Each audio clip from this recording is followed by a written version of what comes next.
Ok, bem-vindo a mais um Uvas e Personalidades. Hoje temos Lenir Garcia. Vamos falar de coisas diferentes, vamos falar de mesa de radiestesia. Mas lá está, um pulo do esotérico, mas veio da parte de enfermagem, veio do comum mortal para algo mais elevado. Lenir Garcia, obrigado por teres vindo a Uvas, tá? Quem é Lenir Garcia? Eu que agradeço o convite, João. Lenir Garcia, hoje atuo como terapeuta holística. Atuei 29 anos como enfermeira, uma especialização em tratamento de pé diabético, úlcera por pressão, mas ainda não me encontrava neste mundo, né? Que é o mundo mais físico. Então tinha algo que me convidava para ir além. A Lenir Garcia teve uma depressão. E dessa depressão ela começou a estudar mais a fundo o que as terapias holísticas podiam nos trazer para descobrir realmente da onde vem toda aquela dor, aonde os remédios alopáticos eles vão virando uma somatória no nosso organismo, né? E a gente não tem uma cura, né? Eu não estou aqui dizendo que nós precisamos abandonar os tratamentos convencionais, os alopáticos, não, porque daí eu estaria fazendo hipocrisia, né? É uma associação de duas terapias, né? A convencional e a terapia holística, que ela vai muito mais além. Nós não somos só um corpo físico, né? Nós temos aqui um campo energético onde ele flui muito. Ou seja, é um complemento. É um complemento, né? Tudo primeiro, antes das nossas doenças físicas estar no nosso corpo, elas vêm no nosso corpo energético. Um exemplo muito específico assim é os pacientes renal crônicos, aqueles que dependem da hemodiálise para viver, né? Esses pacientes, eles sempre vão estar acima, quando eles são diagnosticados, eles estão acima dos seus 35 anos à frente. Então, esses pacientes, eles passaram a vida inteira com medo de se expressar, um medo que não se explica, né? O que acontece? O rim, ele vai se fechando porque aquele sangue da corrente sanguínea, ele vai ficando cada vez mais espesso, mais grosso. Então o rim desse paciente, ele não consegue mais trabalhar sozinho para que irrigue o restante do organismo desses pacientes, né? Então afeta muito drasticamente o rim, o medo. O rim e o nosso intestino grosso. Por que o nosso intestino grosso? Porque o nosso intestino grosso é o nosso segundo cérebro. Quando eu não me expresso, eu guardo a minha tristeza para dentro de mim, o meu intestino ele fica fechado. Apanhou esse gancho, tá? Como exprimir esse conhecimento? Mas como é que surgiu assim esse clique de passar do físico para o esotérico? Foi algum momento, foi algum episódio? Como é que foi essa transição do científico, tá? do facto, para o esotérico, para um estudo de algo que não tinha conhecimento? Como é que surgiu esse clique? Com o passar do tempo, acompanhando pacientes com lesões, por exemplo, que é a minha especialidade, eu sentia, né, que tinha algo que tinha que ir mais além. Porque por que um paciente ele fica dependente de uma ferida? Mas viu algo, ou sentiu algo? A minha pergunta também vai nesse sentido, ou seja, foi um momento, foi algo que sentiu? Eu senti algo muito... eu não estou mais sendo tão útil só com a parte clínica, só com a parte científica, exatamente. Eu tenho que buscar algo mais profundo. E como é que é essa leitura? A Dona Lenir sente, lê, observa, há algum pedido, mesmo não conhecendo, porque assim, muitas vezes surge essa situação que a pessoa que está a ser tratada parece que sente que há algo mais que pode aceder. Isto. É assim, vou falar um pouquinho de como eu sentir em mim primeiro, para depois ir atrás das formações, para que daí eu começasse a usar os métodos. Eu comecei sem ter razão, sem ter motivos para ficar triste. É uma tristeza que tomou conta de mim, né? Onde eu não queria mais viver. Mas por que, se você tem uma boa profissão, você tem uma renda boa, você tem tudo que assim estaria dentro do padrão para mim ser feliz? Mas faltava algo. Nisso eu comecei assim, sempre minha mãe era lá aquelas curadeiras que benzia, que fazia isso, e eu comecei a ter muitos sonhos com a minha mãe, onde a minha mãe me chamava para que fosse mais além, né? E o meu sentir veio, né? Mas assim, como eu vou mais além, sem ter um estudo mais profundo? Foi aonde eu me formei radiestesista, né? Que é uma radiestesista? Ela trabalha com as figuras geométricas, que elas são figuras sagradas, desenhos sagrados, né? Que lá em 1919, quando os padres descobriram isso, eles foram sacrificados, porque eles começaram a tratar os pacientes leprosos com essas técnicas. Aí foi descoberto pelo clero, né? E eles foram sacrificados. Então, essa descoberta ficou guardada. Em 1930, os irmãos Servrans, 2 irmãos gêmeos, né? São franceses, eles trouxeram de novo. E aí eles foram documentando tudo isso. Foram documentando e comprovando pelos métodos dele que se eu escrever o nome do meu cliente, do seu João, vamos usar o nome e a data de nascimento e colocar dentro de um gráfico chamado decágono, ele potencializa isso, que me dá abertura para conseguir analisar o seu mental. Uma leitura. Uma leitura, tanto presencial como à distância. Falando em leitura, agora vou cortar assim, geralmente eu apanho ali o gancho onde eu quero, de alguma forma, mostrar o entrevistado. Tá? Uma leitura. A Lenir tem agora essa capacidade. Sim. Voltando um pouco atrás e reconhecendo desde o início, quando estava nessa precisão científica, depois a transição que de alguma forma precisava de alguma coisa. Sim. Houve um chamado e atualmente está nesse posto, nessa posição de conhecimento. Sim. Voltando atrás, como é que você se lê? Como que eu me leio hoje ou no passado? Sim, olhando para o passado, observando toda essa evolução, todos esses degraus, todas essas pedras no caminho, de alguma forma você, em vez de contornar, subiu a pedra e passou o muro. Na atualidade você tem um conhecimento que não tinha antes desse clique. Certo. Como é que você se vê na atualidade?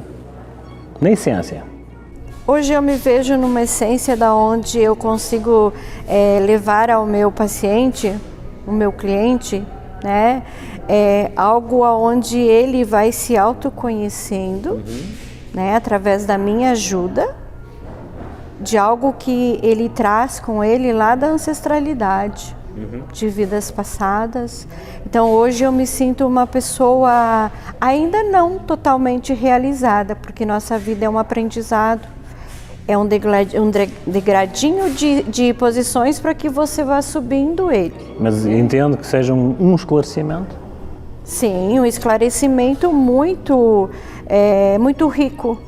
Eu estou a ver a garrafa, tá? Porque assim, uvas e personalidade, estou a ver o rótulo, que é a Lenir Garcia, tá? Antes de passarmos para abrir a garrafa, tá? Eu gostava de saber, assim, em todo esse processo que, a priori, nós estamos sempre a adquirir, é sempre uma evolução, tá? O primeiro exemplo da concretização desses estudos perante um exemplo grato de alguém que de alguma forma surtiu efeito esse seu tratamento ou essa terapia. Tem algum testemunho assim mais franco de que a senhora diga assim, este foi a minha primeira realização? Tem um exemplo que possa contar? Tenho.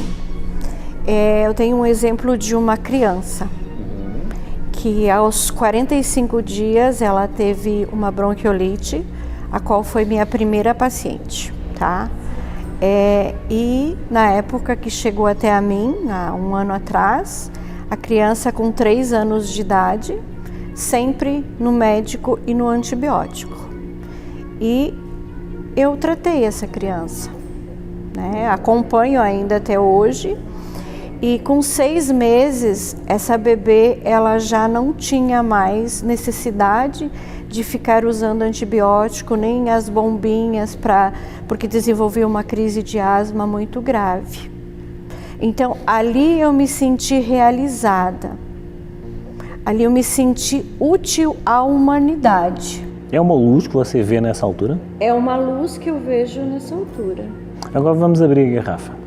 Podemos abrir? Podemos. Leonir Garcia, assim, estamos a ver que mudou do científico para o esotérico, mas como vemos, é assim, são terapias que se foram adequando ao longo dos tempos, mas nem todos absorvem, se adaptam ou evoluem nesse sentido, passando do científico para o esotérico. Agora vamos ver Leonir Garcia. Dona Leonir, primeiro como um mortal, primeira pessoa que chega à sua frente, como amigo, como um conhecido, como um paciente, o que é que ele vai ler nos seus olhos? O que ela vai ler nos meus olhos? O que é que ele sente quando a vê pela primeira vez? Ela me sente uma pessoa que aprendeu a acolher sem julgar. Essa leveza. Essa leveza. Hoje eu acolho sem julgamento. Eu respeito a dor de quem chega até a mim. Mas é uma disciplina sentir de alguma forma alguém que você tem uma disciplina para quebrar determinados tabus. Exatamente. Como é que é esse peso de responsabilidade? É muito grande. É o levar para a pessoa que sentou na minha frente e ela disse para mim assim: eu sou uma pessoa que não acredito em nada. Eu sou descrente. E a Leonir tem essa chave na mão que Exatamente. É uma responsabilidade, uma disciplina. Uhum. Me permite que eu mostre um pouquinho De si mesmo? de mim mesmo para você, para que a gente possa dar continuidade ou não. Assim, a história, né? E a pessoa fica me olhando, continuo não acreditando. Então, me permite o seu nome e sua data de nascimento, por favor? Se anota num papel branco com uma caneta escura, se coloca para Aberto. potencializar, aberto na frente do paciente, do cliente. Ele fica olhando e aí você começa a pegar os seus gráficos. Porque é uma leitura do campo, não é o que a Lenir quer ver, é o que o meu material me mostra. A disciplina. Exatamente. Na atualidade, todos nós de alguma forma somos o exemplo para alguém, correto? Correto. De momento, se a sua vida fosse um livro, que título teria? A vida como ela é. A vida como ela é. Convém geralmente, eu gosto de abrir a garrafa para que, a partir do momento em que tem a sua área profissional, o rótulo, nós abrimos a garrafa para provar a uva. Leonir Garcia. Dona Leonir, agora para finalizar, eu queria que me dissesse 2 situações. Uma frase que a acompanhe, de alguma forma, como referência, ou que seja motivacional diariamente, tá? E um livro de cabeceira que nunca larga. A frase que me acompanha todos os dias: gratidão pelo que eu tenho hoje. E o livro de cabeceira de referência? Viver o presente. O amanhã não sabemos se ele existe. Leonir Garcia, tá? É assim, radiestesia, tem uma mesa, tem um consultório, tem os contactos, vão passar aqui no rodapé, tá? E é destes pequenos pormenores que eu gosto de mostrar lá para fora. O Brasil tem estas cores todas e tem sempre aquela responsabilidade de alguma forma a crer em uma evolução e de alguma forma a própria natureza do Brasil, pode ser em todo o mundo, mas aqui no Brasil, o que eu tenho sentido, de alguma forma existem insights, tá? Ou situações, cliques emocionais do dia-a-dia de uma pessoa que de alguma forma a faz transcender para algo que não conhece, algo que não sabe, mas de alguma forma vem uma luzinha, de alguma forma vem em um sonho, vem em um sinal, vem de alguma forma em um insight, que de alguma forma algo diz para avançar num caminho diferente. E, como vemos, há uma evolução a título de conhecimento pessoal, mas também esse conhecimento pessoal que será atribuído na técnica de aplicar diariamente, tanto na parte científica como um acompanhamento que de alguma forma o paciente, digamos assim, possa evoluir e ser tratado. É esta a cor que eu quero mostrar para o mundo lá fora, tá? E mostrar o que bom e de melhor o Brasil tem lá para fora. Dona Lunice, muito obrigado. Lenir, perdão. Obrigado por ter vindo a Uvas. Uma frase final para aconselhar aqueles jovens que de alguma forma querem enverdar nesse caminho diferenciado. O que é que aconselha? A verdade sempre está dentro de cada um de nós. Às vezes nós ficamos procurando uma chave achando que ela está em outras pessoas, mas ela está em nós. Conheçam-se a vós mesmos, conheçam-se a vós próprios. Dona Lino, obrigado por ter vindo a Uvas. Tá? Eu que agradeço. Vamos fazer um pequeno intervalo e voltamos já já.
Ok, Uvas e Festividades, eu podia estar de alguma forma a homenagear e estar aqui presente no Lions Club de Pinhais. A recepção com a parceria com o Rotary Club, Banco de Alimentos aqui do Paraná e o Lions Club, ou seja, distribuir mais de 2 toneladas de alimentos. São aqui várias associações do qual estão a fazer a técnica da formiguinha para descarregar um container que está lá fora, um caminhão que vai ajudar em 7 instituições muito carentes aqui da região de Curitiba. Não podemos deixar de alguma forma de passar o testemunho e é bonito e ficarmos felizes de alguma forma. Lions, Rotary, Banco de Alimentos está de alguma forma a ajudar de alguma forma um pouco mais esta questão da falta de alimentos. Como vê, tudo ajuda. E tem aqui a questão de formiguinha, onde vamos descarregar, e estão a descarregar no caso, mais 2 toneladas de alimentos. Vamos acompanhar então na edição, na sequência, toda a sequência de trabalhos aqui destas instituições, de alguma forma, nos estão a ajudar e estão-se a ajudar, no caso, as pessoas mais carentes, as quais eles estão a obrigar sob a sua alçada dessas instituições. Acompanhem depois.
eu sou a Carla Menghini, hoje eu sou presidente do Banco de Alimentos da região metropolitana de Curitiba.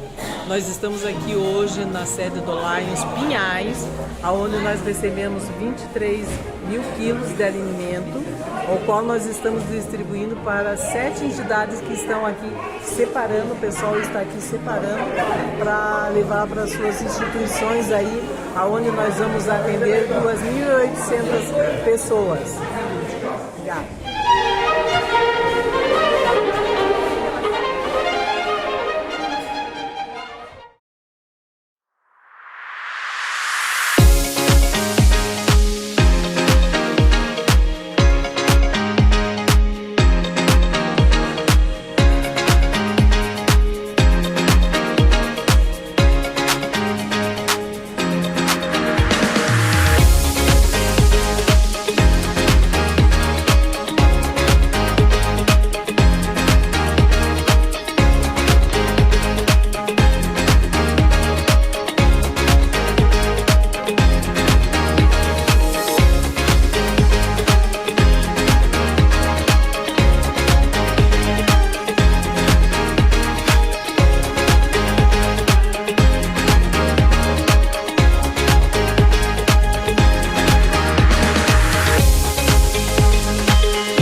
Ok, então vamos a mais uma história. Então vamos falar de períodos ou referências bíblicas. Você por acaso sabia qual é que está praticamente descrito como o vinho que Cristo bebeu na última ceia? Exatamente. Então é assim, existem provas de alguma forma conclusivas de que cronologicamente um dos vinhos, o vinho que Cristo bebeu na última ceia, era um vinho kosher. Kosher é assim, um método de produção, tá, hebraico, judaico, tá, que existia na altura, que era basicamente um mosto fermentado, lá está, em ânforas de barro. Ou seja, existe essa referência, tá, kosher, mas não é um vinho nem uma caixa específica. Kosher nada mais é que a tradução do hebraico de o nosso ou o verdadeiro, tá. Existem vinhos kosher como existem produtos kosher, lá está, produtos que são identificados como hebraicos ou produzidos pelos judeus, tanto na Judeia como em Israel, etc. Agora é assim, essa questão da referência do vinho kosher, como eu comentei, não é um rótulo nem uma casta. As castas poderiam ser as mais diversas, tá? Mas a título de produção, tá?